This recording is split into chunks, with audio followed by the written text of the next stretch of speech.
Olá, bem-vindo a Salmos para uma quarentena, em que nós estamos a meditar diariamente num tempo devocional sobre os Salmos, tendo em conta este contexto em que estamos a viver de quarentena e de reclusão nas nossas casas. Vamos hoje meditar num salmo messiânico, um salmo de lamento, um salmo muito conhecido e muito impressionante, escrito por Davi, e que é o salmo do número 22. E diz assim o salmo 22, você pode abrir e acompanhar na sua Bíblia se quiser. Salmo 22, a partir do verso 1. Deus meu, por que me desamparaste? Porque se acham longe da minha salvação as palavras do meu bramido. Deus meu, clamo de dia e não me respondes, também de noite, porém não tenho sossego.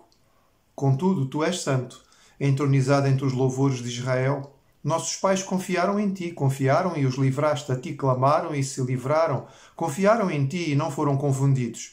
Mas eu sou verme e não homem, opróbrio dos homens e desprezado do povo. Todos os que me veem zombam de mim, afrouxam os lábios e meneiam a cabeça. Confiou no Senhor, livre-o ele, salve-o, pois nele tem prazer. Contudo, tu és quem me fez nascer e me preservaste, estando eu ainda ao seio de minha mãe. A ti me entreguei desde o meu nascimento, desde o ventre de minha mãe, tu és meu Deus. Não te distancies de mim, porque a tribulação está próxima, e não há quem me acuda. Muitos touros me cercam, touros fortes de Bazã me rodeiam. Contra mim abrem a boca como faz o leão que despedaça e ruge. Derramei-me como água e todos os meus ossos desconjuntaram. Meu coração fez-se como cera, derreteu-se dentro de mim. Secou-se o meu vigor, como um caco de barro, e a língua se me apega ao céu da boca.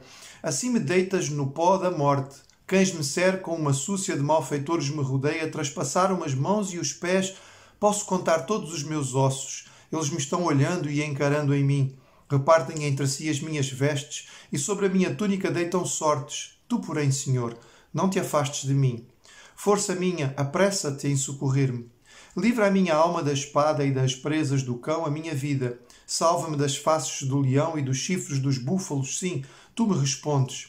A meus irmãos declararei o teu nome. Cantarei louvores no meio da congregação. Vós que temeis ao Senhor, louvai-o. Glorificai-o, vós todos, descendência de Jacó. Reverenciai-o, vós todos, posteridade de Israel. Pois não desprezou nem abominou a dor do aflito, nem ocultou dele o seu rosto, mas o ouviu quando lhe gritou por socorro. De ti vem o meu louvor, na grande congregação cumprirei os meus votos na presença dos que o temem. Os sofredores hão de comer e fartar-se, louvarão o Senhor os que o buscam, viva para sempre o vosso coração. Lembrar-se-ão do Senhor e a ele se converterão os confins da terra. Perante ele se prostrarão todas as famílias das nações, pois do Senhor é o reino, é ele quem governa as nações. Todos os opulentos da terra hão de comer e adorar, e todos os que descem ao pó se prostrarão perante ele, até aquele que não pode preservar a sua própria vida. A posteridade o servirá. Falar-se-á do Senhor à geração vindoura. Hão de vir anunciar a justiça dele ao povo que há de nascer. Contarão que foi ele quem o fez. É um salmo que normalmente nós temos como messiânico, ou seja, ele descreve aquilo que o Senhor Jesus vai viver na cruz, e até ao ponto de descrever as suas palavras, Deus meu, por que me desamparaste? Descrever o seu aspecto, a sua crucificação, no sentido que as suas mãos e pés foram cravados na cruz, o fato de trocarem entre si as suas túnicas, de lançarem sorte sobre as suas vestes, são muitos aspectos que são impressionantes nesta descrição de Davi. Temos que iniciar pensando no texto em si para a experiência própria de Davi. Davi provavelmente está a citar o seu sofrimento durante o tempo em que era perseguido por Saul. Ele chega a um ponto em que ele se descreve como um verme, ninguém mais o respeita. A sua vida está totalmente desprezada. Ele sofre fisicamente, sofre espiritualmente.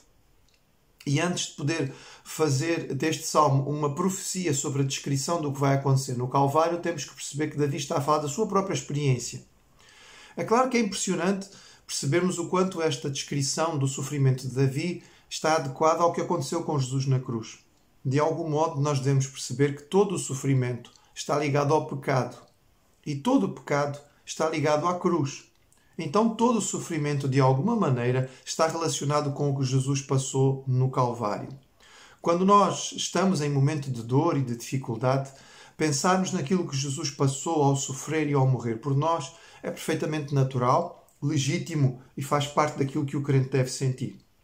A dinâmica deste salmo nos ajuda a perceber que no coração do salmista, de Davi, há um sentimento misto. Há lamento, mas há adoração. Há sofrimento e até morte, mas também ressurreição e declaração da grandeza de Deus. Ele começa queixando-se de que parece que clama a Deus e Deus não o ouve. A queixa habitual de todos aqueles que estão em sofrimento, nossa queixa neste momento, em que não sabemos até quando vamos ter que suportar estas dificuldades e esta incógnita desta pandemia, até quando eu vou clamar e não vou ter resposta? Até quando nós vamos ter que esperar vivendo nesta circunstância? Mas é interessante notar que mesmo no meio da sua dificuldade, mesmo quando ele clama e ele diz que Deus não o ouve, simultaneamente ele fala sobre a lealdade e a fidelidade de Deus. No versículo 3, 4 e 5 ele refere a soberania do Senhor. Ele diz: contudo és santo, entronizado entre os louvores de Israel. Ou seja, tu não deixaste de ser o Deus maravilhoso, o Deus grandioso, o Deus que está no trono, o Deus que está no meio dos nossos louvores. Verso 9 e 10, ele, apesar de todo o seu sofrimento, ele diz: contudo tu és quem me fez nascer e me preservaste, estando eu ainda ao seio da minha mãe. Eu entreguei-te desde o meu nascimento e tu tens estado comigo em todos os momentos. Esta dinâmica é própria daquilo que é a vida do salmista e de cada um de nós. Nós podemos ter momentos de angústia, momentos de dor e de sofrimento, momentos em que achamos que parece que nada vai resultar e depois lembramos, mas espera aí, o Senhor esteve comigo em muitas outras ocasiões e Ele continua sendo um Deus soberano, mesmo que neste momento preciso, nesta exata circunstância, eu não consiga entender muito bem, eu esteja em sofrimento e gostasse de ver as coisas se resolverem de forma mais rápida. A descrição pormenorizada daquilo que depois nós percebemos será a crucificação é impressionante, lembrando que os israelitas não tinham esta forma de punição. Isto era uma prática que vai ser desenvolvida no Império Persa e depois adotada pelos romanos, mas 1000 anos antes há uma descrição que nos impressiona, porque parece que Davi está no monte do Gólgota assistindo à crucificação. E se esta profecia é tão pormenorizada e detalhada, faz-nos lembrar que o nosso Deus é soberano. E 1000 anos antes, no meio do sofrimento de Davi, ele lhe deu a capacidade de ver aquilo que o seu descendente um dia iria passar. Não apenas um sofrimento pessoal, mas um sofrimento pela humanidade inteira. O que estamos a viver não está fora do controle de Deus.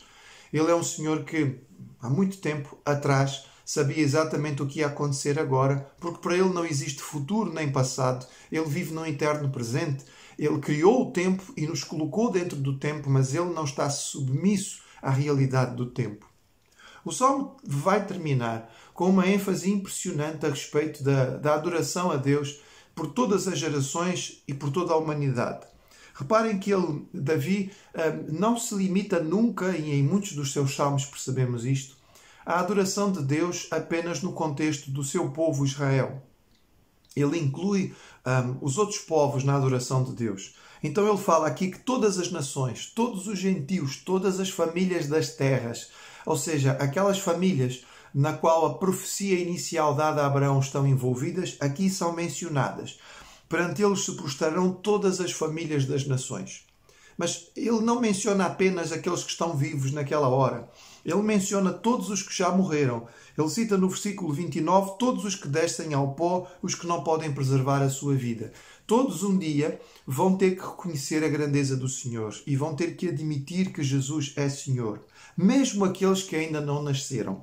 Verso 30 fala: a posteridade o servirá, a geração que ainda não veio, que vai nascer, diz o verso 31, também vai um dia reconhecer que Jesus é Senhor e que o nosso Deus é o Deus verdadeiro e grandioso. É um salmo que, apesar de ser lamento, ele enfatiza a nossa necessidade de confiar na soberania de Deus, na sua grandeza, e de reconhecer que a nossa adoração ao Senhor não é limitada a nós, mas todos, de alguma maneira, um dia vão reconhecer também a sua soberania. Neste tempo de alguma ansiedade, de alguma angústia, de preocupação, de pergunta, de sofrimento que parece que não temos uma noção do fim, é bom nós lermos os Salmos e percebermos junto com o salmista que o nosso Deus é um Deus grandioso. Ele não se calou apesar de que nós não conseguimos ouvi-lo de forma clara. E a sua adoração e o seu louvor ainda vai estar nos nossos lábios e de todos aqueles que vão ter que reconhecer, um dia ou outro, que o nosso Deus é o único Deus verdadeiro. Ele é aquele que de facto governa sobre toda a humanidade.